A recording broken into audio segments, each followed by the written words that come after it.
கோசல நாட்டு உழத்தியரின் வனப்பால் உழவர்கள் கடமை மறந்து மயங்கும் காட்சி. வணக்கம் நண்பர்களே. கோசல நாட்டோட வயல்வெளிகளில் வேலை செய்கிற உழவர்களை பற்றி கம்பர் ரொம்ப அழகா சொல்றாரு. பண்கள் வாய் மிழற்றும், இன்சொல் கடைசியர் பறந்து நீண்ட, கண் கை கால் முகம் வாய் ஒக்கும், களை அலால் களை இலாமை, உண்கள்வார் கடைவாய் மன்னர், களைகளாது உலாவி நிற்பர், பெண்கள் பால் வைத்த நேயம், பிழைப்பரோ சிறியோர் பெற்றால். அந்த வயல்ல என்னவெல்லாம் இருக்குன்னு முதல்ல சொல்றாரு பாருங்க. பண்கள் வாய் மிழற்றும் இன்சொல் கடைசியர். அதாவது அங்க வேலை செய்கிற உழத்தியர் எல்லாம் பாட்டு பாடிட்டே வேலை செய்கிறாங்களாம். அவங்க குரல் அவ்வளோ இனிமையா பண்ணோட சேர்ந்து ஒலிக்குதான். அப்புறம் பறந்து நீண்ட கண் கை கால் முகம் வாய் ஒக்கும் களை அலால் களை இலாமை. என்ன நயம் பாருங்க. அந்த ஊழத்தியரோட கண்ணு கை கால் முகம் வாய் எல்லாமே அந்த வயல்ல இருக்கிற பூக்களுக்கு இணையா இருக்கான். கண்ணுக்கு குவளைப்பூ, கை காலுக்கு தாமரை, முகத்துக்கு வேறொரு தாமரை, வாய்க்கு ஆம்பல் பூ, இப்படி ஒவ்வொன்றும் அந்த பெண்களுக்கு உவமையா இருக்குதாம். அதனால அங்க இருக்கிறதெல்லாம் களைகளே இல்லையாம், எல்லாம் அழகான பூக்கள் தானாம். இப்போ நம்ம உழவர்களை பாருங்க. உண்கள்வார் கடைவாய் மன்னர் களைகளாது உலாவி நிற்பர். இவங்க கல்லை குடிச்சிட்டு அதோட மயக்கத்தில் களை எடுக்காம அங்க இங்கன்னு சுத்திக்கிட்டு இருக்காங்களாம். ஏன் தெரியுமா? எது களைன்னே தெரியலையாம். ஏன்னா அங்க இருக்கிற பூவெல்லாம் அவங்க மனைவியரோட அங்கங்கள் மாதிரியே இருக்கே. எப்படி களை எடுப்பாங்க பாவம். கடைசியா ஒரு அருமையான கருத்தை சொல்றாரு கம்பர். பெண்கள் பால் வைத்த நேயம் பிழைப்பரோ சிறியோர் பெற்றால். அடடா, பெண்களுக்கு மயங்குனவங்களால, அதுவும் அறிவில் சிறியவங்களா இருந்தா கண்டிப்பா வாழ்க்கையில முன்னேறவே முடியாதாம். ஒரு பொதுவான கருத்தை எவ்வளவு அழகா ஒரு காட்சியோட வர்ணிச்சிருக்கார் பாருங்க. இங்க சிறியோர்னு ஏன் சொல்றார் கம்பர்? அந்த உழவர்கள் கள்ள குடிச்சிட்டு ஒரு வித தெளிவில்லாத நிலையில இருக்காங்க. அவங்க அறிவு போதையில சிறுத்து போச்சு. மொத்தத்தில் இந்த பாட்டில் கம்பர் கோசல நாட்டோட வளத்தை மட்டும் சொல்லலை, அங்கே இருக்கிற மக்களோட அழகையும் அவங்களோட வாழ்க்கையையும் அதோட சேர்ந்து ஒரு பொதுவான கருத்தையும் எவ்வளவு நயமா நகைச்சுவை கலந்து சொல்லியிருக்கார் பாருங்க. என்ன நண்பர்களே, இது நமக்குன்னே சொன்ன மாதிரி இல்லை?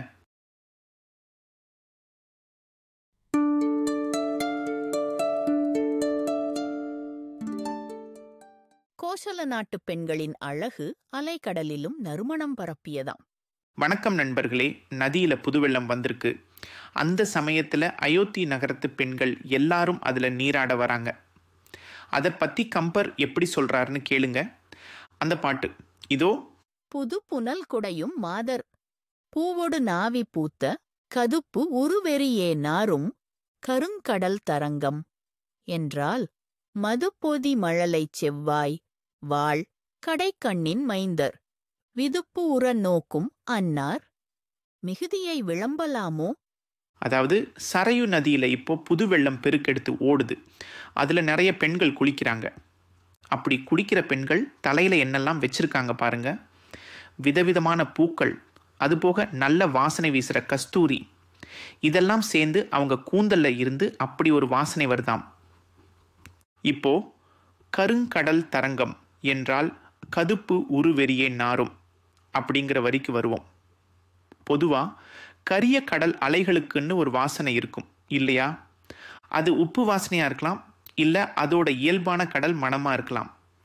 ஆனா இங்க இந்த ஆத்தோட அலைகள் எப்படி மணக்குதுன்னு கேட்டா, அந்த கடல் அலைகள் மாதிரி இல்லாம முழுக்க முழுக்க அந்த பெண்களோட கூந்தல்ல இருந்து வர்ற வாசனை மட்டும்தான் வீசுதான். அப்படி மணந்தா போதுமா? தேன் மாதிரி மழலை பேசுற சிவந்த வாயை உடைய வாள் மாதிரி கூர்மையான கடைக்கண்ணால ஆண்கள் ஆசைப்படும்படி பார்க்கிற அந்த பெண்களோட எண்ணிக்கையை சொல்ல முடியுமா? முடியாது என்கிறார் கம்பர்.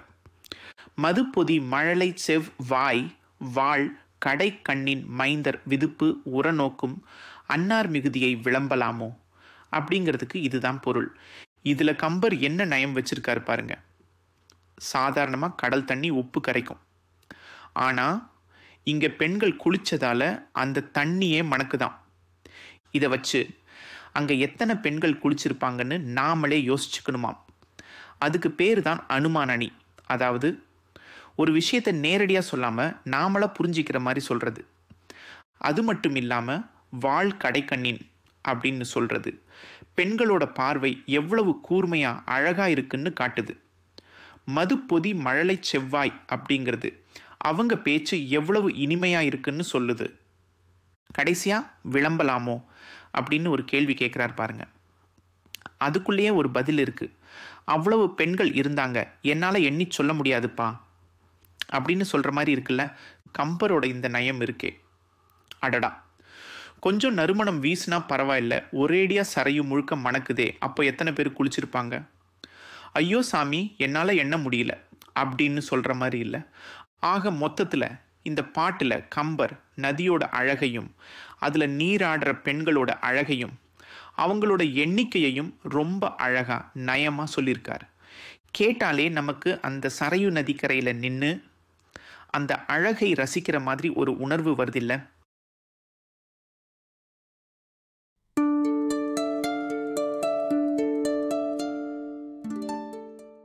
கோசல நாட்டு ஆடவரின் நறுமணப் பெருக்கினால் வண்டுகள் மொய்த்த சிறப்பு. வணக்கம் நண்பர்களே. கோசல நாட்டின் வளத்தையும் மக்களின் செழிப்பான வாழ்க்கையையும் கம்பர் வர்ணித்து கொண்டே வருகிறார்.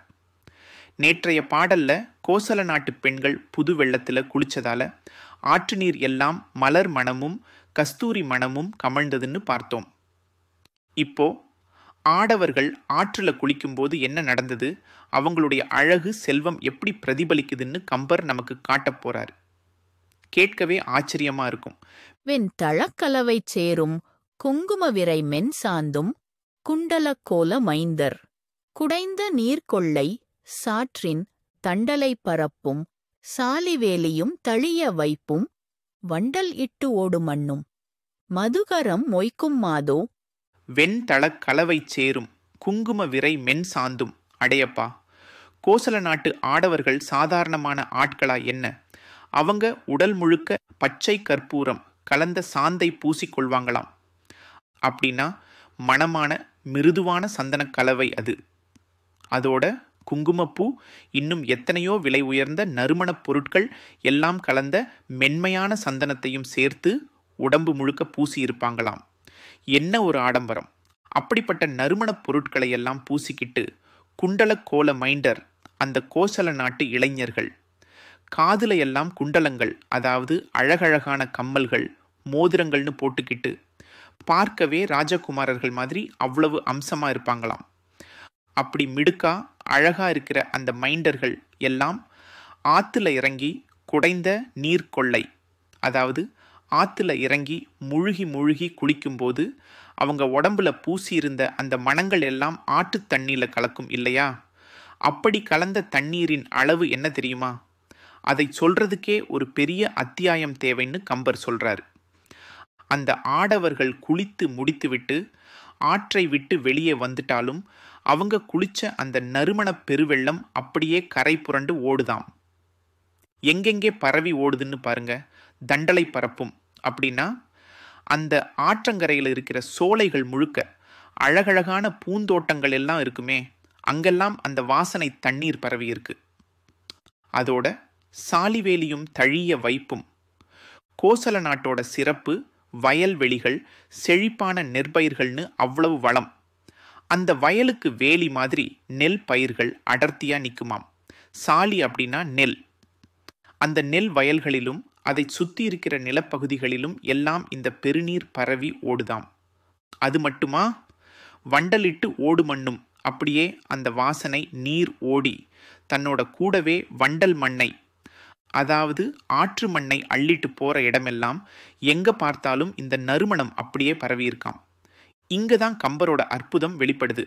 மதுகரம் மொய்க்கும் மாசோ. அடடா, வழக்கமாக பூக்களில் தேன் இருக்கும். அந்த தேனை நாடித்தான் வண்டுகள் வரும் இல்லையா? ஆனால் கோசல நாட்டு ஆற்று நீரில் தேன் இல்லை, வெறும் நறுமணம் மட்டும்தான் இருக்கு. ஆனாலும் அந்த வாசனை அவ்வளவு உண்மையானதா, அவ்வளவு வீரியமானதா இருக்கிறதால மதுகரம் அப்படின்னா வண்டுகள். அந்த தேனீக்களும் வண்டுகளும் எங்கே பார்த்தாலும் மொச்சு மொச்சுன்னு கூட்டம் கூட்டமாக மொய்க்குதான். சும்மா யோசிச்சு பாருங்க, தேன் இல்லாத இடத்துல வெறும் நறுமணத்தை பிடிச்சு வண்டுகள் எல்லாம் மொய்க்கணும்னா அந்த ஆற்று நீரில் எவ்வளவு பெரிய நறுமணப் பெருக்கம் இருந்திருக்கணும். எவ்வளவு ஆடம்பரமான செழிப்பான வாழ்க்கை அந்த நாட்டு மக்கள் வாழ்ந்திருக்காங்கன்னு பாருங்க. வியக்க வைக்கும் காட்சி. வெறும் நீர்நிலை வர்ணனையில் இவ்வளவு ஆடம்பரம், அழகு, செழிப்பு காட்ட முடியுமான்னு ஆச்சரியப்படுத்துறார் நம்ம கம்பர். அடுத்த பாடல்ல இதைவிட ஒரு அழகான கற்பனையோடு உங்களை வந்து சந்திக்கிறேன்.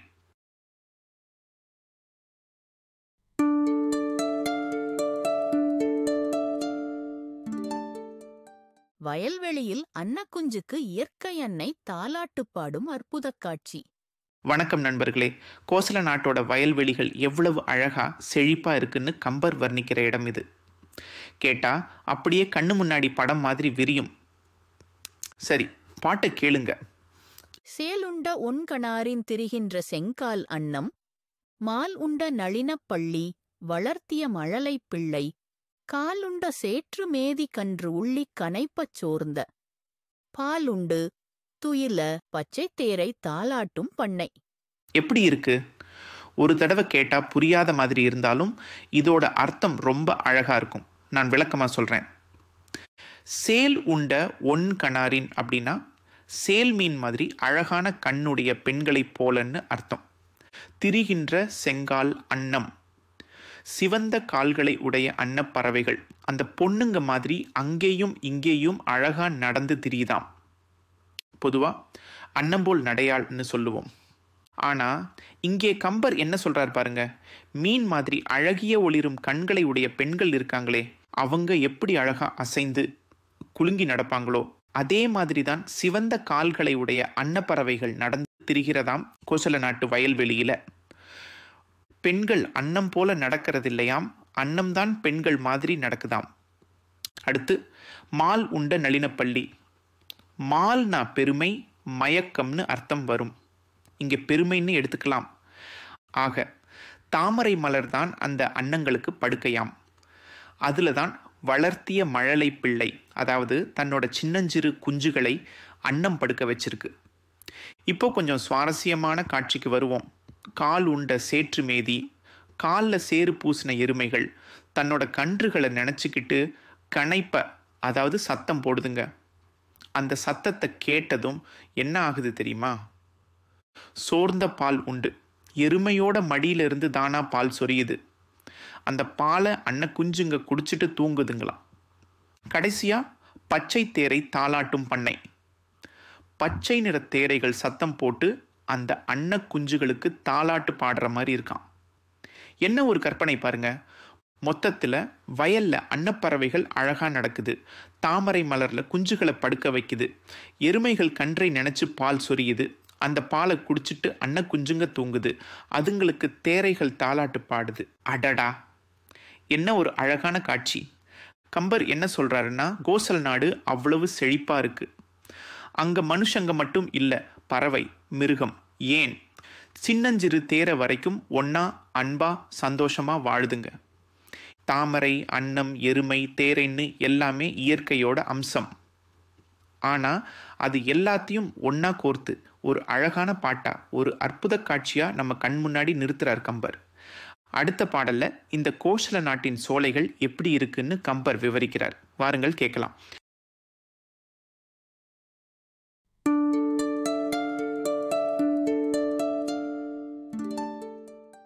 கோச்சல நாட்டின் சோலைகளில் குயில், மயில், அன்னம், தும்பி என அனைத்தும் இயற்கையோடு ஒன்றி வாழும் அழகிய காட்சி. வணக்கம் நண்பர்களே. சோலையோட அழகை கம்பர் எப்படி வர்ணிக்கிறார்னு பார்க்கலாமா? அதுவும் ஒரு காலை நேரத்துல. குயில் இனம்பதுவை செய்ய கும்பிடை குனிக்கும் மஞ்ஞை, அயில்விழி மகளிர் ஆடும் அரங்கினுக்கு அழகு செய்ய, பயில் சிறை அரச அன்னம் பல்மலர் பள்ளி நின்றும், துயில் எழ தும்பி காலை செவ்வழி முரல்வ சோலை. எப்படி இருக்கு பாட்டு? ஒரு சினிமா பாட்டு மாதிரி அழகா காட்சியை கண் முன்னாடி கொண்டு வருதில்ல? சரி, இப்போ நம்ம பாட்டுக்குள்ள போவோம். குயில் இனம் வதுவை செய்ய, குயில்கள் எல்லாம் கல்யாணம் பண்ணிட்டு ஒரே குதூகலமா இருக்குதாம். வதுவைனா கல்யாணம். குயில்கள் கூவுற சத்தத்தை கம்பர் கல்யாண கொண்டாட்டமா பார்க்கிறார். என்ன ஒரு கற்பனை. அடுத்து கொம்பிடை குனிக்கும் மஞ்ஞை. மயில் என்ன பண்ணுதான், மரக்கொம்புகளில் அழகாக ஆடிட்டு இருக்குதாம். மஞ்சைனா மயில். மயில் தோகை விரித்து ஆடுற அழகை கம்பர் ரசிக்கிற விதமே தனி. அயில் விழிமகளிர் ஆடும் அரங்கினுக்கு அழகு செய்ய. அடடே, இது இன்னும் சுவாரஸ்யம். கூர்மையான வேல் போன்ற கண்ணுடைய பெண்கள் ஆடுற நாட்டிய மேடையை விட இந்த மயில்கள் ஆடுறது ரொம்ப அழகாக இருக்காம். அயில் விழினா வேல் மாதிரி கூர்மையான கண்கள். அந்த காலத்தில் பெண்களோட கண்களை வேலுக்கு உவமையாக சொல்கிறது வழக்கம். இதுவரைக்கும் சோலையில் என்ன நடக்குதுன்னு பார்த்தோம். குயில்கள் கல்யாண உற்சாகத்தில் இருக்குது. மயில்கள் அற்புதமாக நடனம் ஆடுது. இப்போ பயில் சிறை அரச அன்னம் பல்மலர் பள்ளி நின்றும் துயில் எழ. அன்னப்பறவைகள் என்ன செய்யுதுங்க, நிறைய பூக்கள் நிரம்பிய படுக்கையில் தூங்கிட்டு இருக்குதாம். பயில் சிறைனா நெருக்கமான சிறகுகள். பல்மலர் பள்ளினா நிறைய பூக்கள் உள்ள படுக்கை. அன்னப்பறவைங்க தாமரை மலர்கள் மேலே தூங்குறத கம்பர் எவ்வளவு அழகாக சொல்கிறாரு பாருங்க. கடைசியா, தும்பி காலை செவ்வழி முரல்வ சோலை. தும்பி அதாவது வண்டு என்ன பண்ணுது, காலை நேரத்தில் செவ்வழி பண்ணை இசைக்குதான். பொதுவாக காலை நேரத்தில் பூபாலம் ராகம் பாடுவாங்க. ஆனால் இங்கே வண்டுகள் தேன் குடித்த மயக்கத்தில் மாலை நேரத்தில் பாடக்கூடிய செவ்வழி பண்ணை பாடுதுங்க. இதை படிக்கும்போது வள்ளல் நள்ளி வழங்கிய கொடையின் வளத்தால் திளைத்த பாணர்கள் மாலையில் மருத பண்ணும் காலையில் செவ்வழி பண்ணும் பாடி இசை மரபை மறந்துவிட்டனர் அப்படின்னு புறநானூற்றில் வன்பரணர் பாடினது கம்பருக்கு ஞாபகம் வந்திருக்குமோன்னு தோணுது. ஆக கம்பர் இந்த ஒரு பாட்டில் ஒரு அழகான கால நேரத்து சோலையோட முழு அழகையும் நம்ம கண் முன்னாடி கொண்டு வந்து நிறுத்துறாரு. குயில்களோட கல்யாணம், மயில்களோட நடனம், அன்னப்பறவையோட தூக்கம், வண்டுகளோட இசைன்னு எல்லாத்தையும் ஒன்றா இணைச்சு ஒரு அற்புதமான காட்சியை கொடுக்குறார். அதுவும் என்ன அருமையான தமிழ். அயில் விழி, பல்மலர் பள்ளி, செவ்வழி முரல்வ, இந்த வார்த்தைகள் எல்லாம் படிக்கும் போதே காதுக்கு இனிமையாக இருக்குல்ல. அடுத்த பாடல்ல இந்த வளமான நாட்டில் இருக்கிற மக்கள் எப்படி வாழ்ந்தாங்க, அவங்களுடைய பொழுதுபோக்குகள் என்னென்னு தெரிஞ்சுக்கலாம்.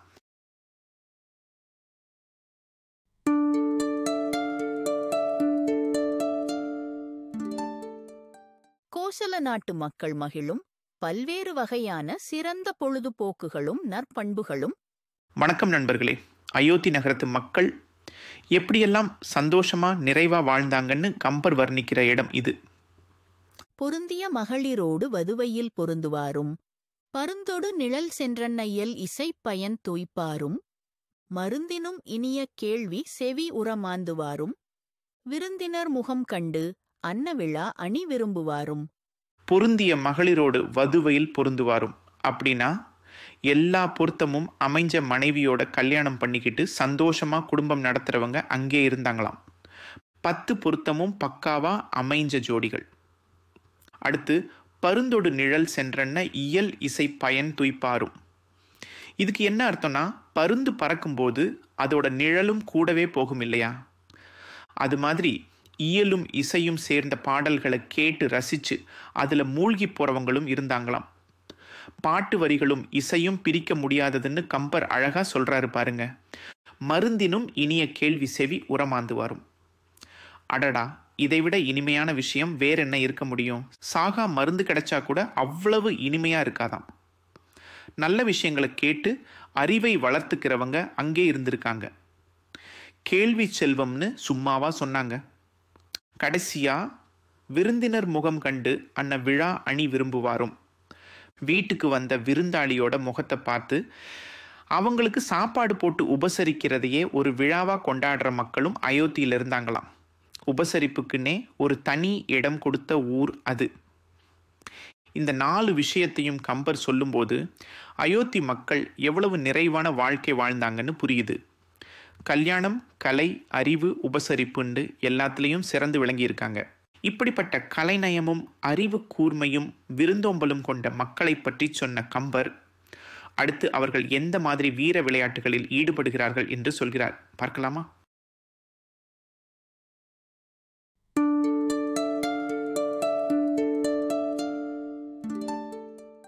உயிர் துறந்தும் வீரம் காக்கும் சேவல் போர்கள். வணக்கம் நண்பர்களே. அதாவது கோலாகலமாக இருக்கிற அயோத்தி நகரத்தில் மக்கள் என்னெல்லாம் செஞ்சுக்கிட்டு இருக்காங்கன்னு கம்பர் அடுக்கிக்கிட்டே போகிறாரு. அதில் ஒரு பகுதி தான் இந்த சேவல் சண்டை. இந்த பாட்டை பாருங்க. கருப்புரு மனமும் கண்ணில் சிவப்புரு சூட்டும் காட்டி உருப்புரு படையின் தாக்கி உருபகை இன்றிச் சீறி வெறுப்பு இல களிப்பின் வெம்போர் மதுகைய வீர வாழ்க்கை மறுபட ஆவி பேணாவாரணம் பொறுத்துவாரும். அதாவது சண்டை போடுறதுக்குன்னே இருக்கிற சேவல்களோட குணாதிசயத்தை அற்புதமாக சொல்லிட்டு அந்த சேவல்களை சண்டைக்கு விட்டு வேடிக்கை பார்க்கிற மக்களையும் நம்ம கண் முன்னாடி கொண்டு வராரு கம்பர். கொஞ்சம் பிரித்து பார்ப்போமா? கருப்புரு மனமும், கருப்புரு மனம்னா கோபத்தால் நிறைஞ்ச மனம்னு அர்த்தம். பொதுவாக கருப்பு நிறம் கோபத்தை குறிக்கும் இல்லையா? தொல்காப்பியத்திலேயே கருப்பும் சிவப்பும் வெகுளி பொருள் அப்படின்னு சொல்லியிருக்காங்க. ஆக சேவலோட மனசு முழுக்க ஒரே மூர்க்கம். கண்ணில் சிவப்புரு சூட்டும் காட்டி, கண்ணில் தெரிகிற கோபத்தோட சிவப்பு இருக்கே, அதை விட அதிகமாக அதோட கொண்டை செக்கச்செவேல்னு இருக்காம். சேவலுக்கு இயற்கையாகவே கொண்டை சிவப்பாக இருக்கும். ஆனால் கோபத்தில் இன்னும் அடர் சிவப்பாயிடுச்சுன்னு கம்பர் சொல்கிறாரு. எப்படி ஒரு மனிதன் கோபத்தில் முகம் சிவக்கிறானோ அதை இந்த சேவல் மேலே ஏற்றி பார்க்கிறார் கம்பர். உருப்புரு படையின் தாக்கி, உருப்புரு படைனா காலில் இருக்கிற அந்த கூர்மையான முள் ஆயுதம். சேவலுக்கு கால் தானே ஆயுதம், அதை வச்சே மற்ற சேவலை தாக்குதுங்க. காலாயுதம் அப்படின்னு சேவலுக்கு இன்னொரு பேர் கூட இருக்குது தெரியுங்களா? ஊரு பகை இன்றி சீறி. இது ரொம்ப முக்கியம். அந்த சேவல்களுக்குள்ள முன்ன பின்ன எந்த பகையும் கிடையாதாம். ஆனால் பாருங்க, ஒன்று பார்த்ததும் அப்படி ஒரு கோபம், அப்படி ஒரு சீற்றம். வெறுப்பு இல களிப்பின் வெம்போர் மதுகைய. சண்டை போடுறதுல அந்த சேவல்களுக்கு ஒரு வெறுப்பும் இல்லையாம். ரொம்ப சந்தோஷமா வெறியோட வீரத்தோட சண்டை போடுதுங்க. மதுகைனா வீரம்னு அர்த்தம். வீர வாழ்க்கை மறுபட ஆவி பேணா வாரணம் பொறுத்து வரும். ஆகா, இதுதான் ஹைலைட்டு. அந்த சேவல்களோட வீர வாழ்க்கைக்கு ஒரு களங்கம் வந்தா தன் உயிரை கூட மதிக்காதாம். அப்படிப்பட்ட சேவல்களை தான் மக்கள் சண்டைக்கு விட்டு வேடிக்கை பார்க்குறாங்க. வாரணம்னா சேவல். இது வெறும் சண்டை இல்லை, இது ஒரு கொண்டாட்டம். கோசல நாட்டு மக்கள் வெறும் கலை, இலக்கியம், விருந்தோம்பல்னு மட்டும் இல்லாமல் இப்படிப்பட்ட வீர விளையாட்டுகளையும் கொண்டாடி வாழ்ந்திருக்காங்க. இனி அடுத்த பாடல்ல இதை விட இன்னும் ஒரு படி மேலே போய் வேறொரு வீர விளையாட்டை பற்றி கம்பர் எப்படி வர்ணிக்கிறார்னு பார்ப்போம்.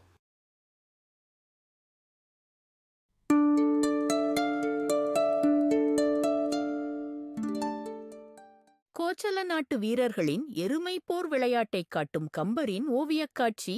வணக்கம் நண்பர்களே. கம்பர் கோசல நாட்டோட வளத்தை பற்றி சொல்லிட்டே வர்றாரு. குறிப்பாக அங்கே இருக்கிற எருமை கடாக்கள் எப்படி சண்டை போடுதுங்கிறத ரொம்ப அழகாக சொல்கிறாரு. சரி, இப்போ அந்த பாட்டுக்குள்ளே போவோம். எருமை நாகு ஈன்ற செங்கண் ஏற்றையோடு ஏற்றை சீற்றத்து உறும் இவை என்ன தாக்கி ஊளுற நெருக்கி ஒன்றாய் விரி இருள் இரண்டு கூறாய் வெகுண்டன. அதனை நோக்கி அரி இனம் குஞ்சி ஆர்ப்ப மஞ்சு உற ஆர்க்கின்றாரும். அடடா, என்ன ஒரு காட்சி! முதல்ல எருமை நாகு ஈன்ற செங்கண் ஏற்றை அப்படின்னா என்ன அர்த்தம்? நாகு அப்படிங்கிறது பெண் எருமையை குறிக்கும் சொல். ஈன்று அப்படின்னா பெற்றெடுத்த அப்படின்னு அர்த்தம். செங்கண் ஏற்றை அப்படின்னா சிவந்த கண்களை உடைய ஆண் எருமை, அதாவது கடா. வலிமையான பெண் எருமைகள் பெற்றெடுத்த சிவந்த கண்களை உடைய எருமை கடாக்கள். அப்புறம் என்னவாம்? ஏற்றையோடு ஏற்றை சீற்றத்து உறும் இவை என்ன தாக்கி. இன்னொரு கடாவோட இந்த எருமை கடாக்கள் மோதுது. எப்படி மோதுதாம்? சீற்றத்து உறும் இவை என்ன. அடேங்கப்பா, கோபத்தில் இருக்கிற இடி மாதிரி மோதுதாம். உறும்னா இடி. கம்பர் என்னமா உவமை சொல்கிறார் பாருங்க. 2 எருமை கடாக்கள் ஒன்னோட ஒன்று ஆக்ரோஷமாக மோதுறத பார்த்தா 2 இடி ஒன்னோட ஒன்று மோதுற மாதிரி இருக்கான். அடுத்து ஊளுற நெருக்கி ஒன்றாய் விரி இருள் 2 கூறாய் வெகுண்டன. ஊளுற அப்படின்னா முறைப்படி, அதாவது நியாயப்படி ஒன்றுக்கு ஒன்று எதிர்த்து நின்று மோதுதாம். அப்புறம் ஒன்றாய் விரி இருள் 2 கூறாய் வெகுண்டன. இது ரொம்ப அழகான வரி. பொதுவாக இருட்டு எப்படி இருக்கும்? ஒரே மாதிரி எங்கே பார்த்தாலும் பரவி இருக்கும் இல்லையா? ஆனால் இங்கே அந்த இருட்டே 2ஆக பிரிஞ்சு ஒன்னோட ஒன்று கோவமாக சண்டை போடுற மாதிரி இருக்காம். அதாவது அந்த 2 எருமை கடாக்களும் தோற்றத்தில் ஒரே மாதிரி கருப்பா, ஆனால் பயங்கர கோபத்தோட சண்டை போடுதான். இந்த சண்டை காட்சியை பார்த்துட்டு அங்கே இருந்தவங்க என்ன பண்ணுறாங்க, அதனை நோக்கி அரி இனம் குஞ்சி ஆர்ப்ப மஞ்சு உற ஆர்க்கின்றாரும். அரி இனம் அப்படின்னா வண்டுகளோட கூட்டம், குஞ்சி அப்படின்னா தலைமுடி. பெண்கள் தலையில் பூ வைப்பாங்க இல்லையா, அந்த பூவில் இருந்த வண்டுகள் எல்லாம் இந்த சத்தத்தை கேட்டு பயந்து சிதறி ஓடுதான். மஞ்சு உற ஆர்க்கின்றாரும் அப்படின்னா மேகம் வரைக்கும் கேட்குற மாதிரி கத்துறாங்கன்னு அர்த்தம். அங்கே இருக்கிற வீரர்கள் எல்லாரும் இந்த சண்டையை பார்த்துட்டு அவ்வளவு சந்தோஷத்தில் ஆரவாரம் பண்ணுறாங்களாம். கம்பர் இந்த ஒரு பாட்டில் எவ்வளோ விஷயத்த சொல்கிறார் பாருங்க. எருமை கடாக்களோட பலம், அதோட கோபம், சண்டை போடுற விதம், அதை பார்த்து ரசிக்கிற மக்களோட மனநிலை எல்லாத்தையும் அழகா, அதே சமயம் ரொம்ப தெளிவாக சொல்கிறாரு. நீங்கள் எருமை சண்டை போட்டு பார்த்துருக்கீங்களா?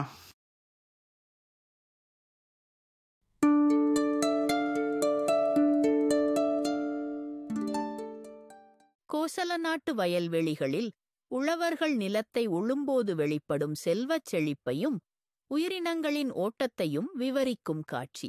வணக்கம் நண்பர்களே. கம்பர் கோசல நாட்டோட வயல்வெளிகளில் நடக்கிற ஒரு காட்சியை அற்புதமாக நம்ம கண் முன்னாடி கொண்டு வர்றார். சரி, முதல்ல பாட்டை கொஞ்சம் ரசிச்சு படிப்போம். முள்ளரை முளரி வெள்ளி முளையிற முத்தும் பொன்னும் தள்ளுற மணிகள் சிந்த சஞ்சலம் புலம்ப சாலில் துள்ளி மீன் துடிப்ப ஆமை தலைபுடை கரிப்ப தூம்பின் உள்வரால் ஒளிப்ப மள்ளருளு பகடு உறப்புவாரும். இப்போ கொஞ்சம் விளக்கமா பார்ப்போம். அந்த காலத்துல கோசல நாடு செழிப்பா இருந்திருக்கு. வயல்ல உழவர்கள் உழுதுகிட்டு இருக்காங்க. அப்போ என்ன நடக்குதுன்னு கம்பர் சொல்றதை கேளுங்க. முள்ளரை முளரி வெள்ளி முளை ஈர தாமரை மலரோட தண்டுல முள் இருக்குமாம். அந்த முள்ளோட வெள்ளையான நுனி உடையுதாம். ஏன்னா உழவர்கள் ஏர் பூட்டி உழும்போது அந்த தண்டெல்லாம் அடிபட்டு போகுது இல்லையா. முத்தும் பொன்னும் தள்ளுற மணிகள் சிந்த வயல்ல உழும்போது மண்ணுக்குள்ளே இருந்த முத்து பொண்ணு மணிகள் எல்லாம் வெளியே சிதறுதான். அடேங்கப்பா, கோசல நாடு எவ்வளவு வளமான நாடுன்னு பாருங்க. சஞ்சலம் புலம்ப, சஞ்சலம்னா சங்கு. வயல்ல கிடந்த சங்குகள் எல்லாம் ஏர்ல அடிபட்டு சத்தம் போடுதாம். ஒரு சோக கீதம் மாதிரி. சாலில் துள்ளி மீன் துடிப்ப. உழவர்கள் உழும்போது அந்த வரப்பில் இருந்த மீன்கள் எல்லாம் துள்ளி வெளியே வந்து துடிக்குதாம். பாவம் இல்லையா? ஆமை தலைப்புடை கரிப்பு. வயல்ல இருந்த ஆமைகள் எல்லாம் பயந்து போய் தலையையும் காலையும் ஓட்டுக்குள்ள இழுத்துக்குச்சாம். ஐயையோ, என்னடா நடக்குது இங்க அப்படின்ட்டு பயந்துருக்குங்க போல. தூம்பின் உள் வரால் ஒளிப்ப. தூம்புனா மதகு. அந்த மதகுக்குள்ள வரால் மீன்கள் எல்லாம் போய் ஒளிஞ்சுக்குச்சாம். புத்திசாலி மீனுங்க. மல்லர் உழு பகடு உறப்புவாரும். மல்லர்னா உழவர்கள். அவங்க எருதுகளை அதட்டி வேகமா உழச் சொல்றாங்களாம். இப்போ மொத்தமா பாருங்க, கம்பர் ஒரு சாதாரண உழவு காட்சியை கூட எவ்வளவு அழகா நுணுக்கமா வர்ணிச்சிருக்கார். தாமரை முள்ளு உடையறதுல ஆரம்பிச்சு முத்து பொண்ணு சிதறது, சங்கு சத்தம் போடுறது, மீன் துடிக்கிறது, ஆமை பயப்படுறது, வரால் ஒளியிறதுன்னு எல்லாத்தையும் நம்ம கண் முன்னாடி கொண்டு வந்து நிறுத்திட்டாரு. அது மட்டும் இல்லாமல் உழவர்களோட உழைப்பையும் அவங்க எருதுகளை அதட்டுறதையும் அழகா சொல்லியிருக்காரு. அடுத்த பாடல்ல கோசல நாட்டோட இன்னொரு செல்வச் செழிப்பான கடல் வணிகத்தை பத்தி கம்பர் எப்படி சொல்றாருன்னு பார்க்கலாம். நன்றி.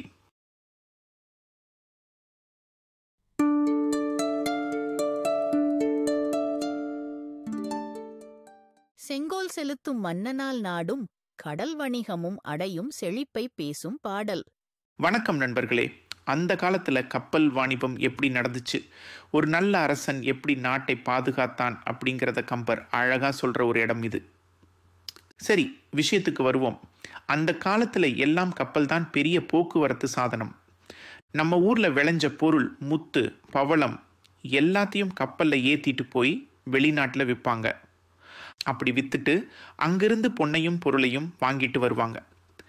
அப்படி வர்ற கப்பல் சுமையை இறக்கிட்டு கொஞ்சம் ஆசுவாசப்படுத்திக்கிற மாதிரி ஒரு நல்ல அரசன் கீழே இருக்கிற நாடும் ரொம்ப அமைதியாக சந்தோஷமாக இருக்குமாம்.